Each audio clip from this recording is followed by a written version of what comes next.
We began this unit talking about why we should invest time in politics. This is to get your vote in, no matter how small, to affect your country.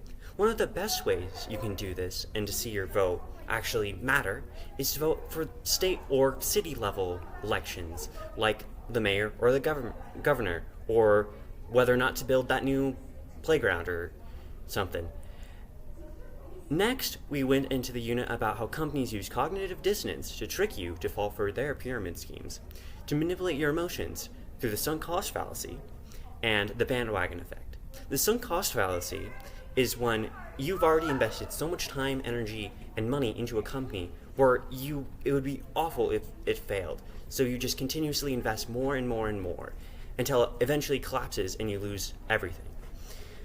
And then the bandwagon effect happens when they get you to join their company because other people are joining the companies, like this famous celebrity or your cousin's sister's niece. So choose Vital Life for a better life. So choose Vital Life for a better life.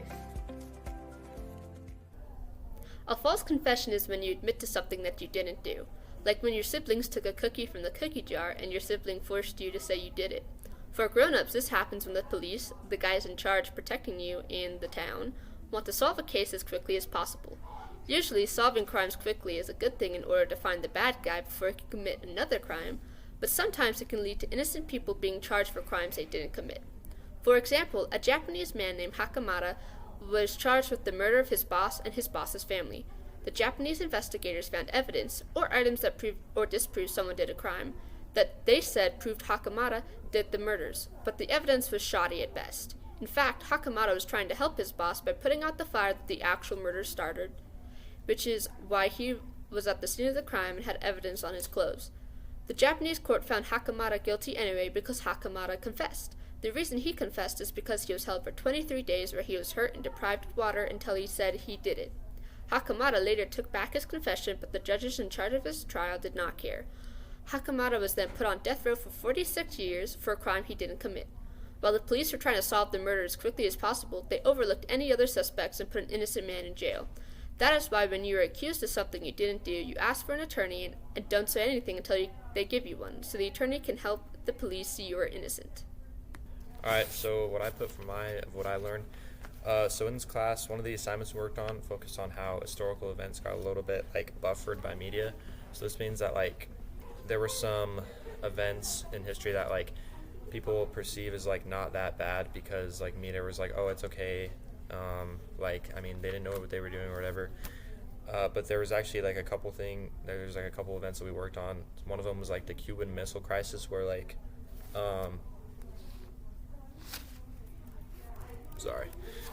one of them was the Cuban Missile Crisis where America and the Soviet Union were caught in a knot or whatever because they caught the Soviet Union selling or giving missiles to Cuba, so they kind of got in a fire or whatever, and people were oh, it's okay, but in reality, if that would have went on, then it could have gone really bad from all the missiles.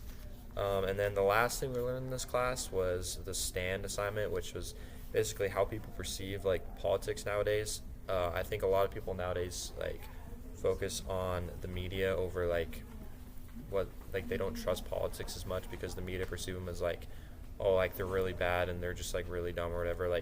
For example, a lot of people call Joe Biden Sleepy Joe because on the internet they see Joe Biden, they're oh, he's just an old man who just is really clueless, or they video him oh, he's falling asleep, or he's just not that serious or whatever, so people just rely on that as their main source. And I think that a lot of people nowadays, they rely on that way too much and they just don't trust politics enough.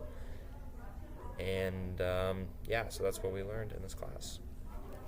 Perfect.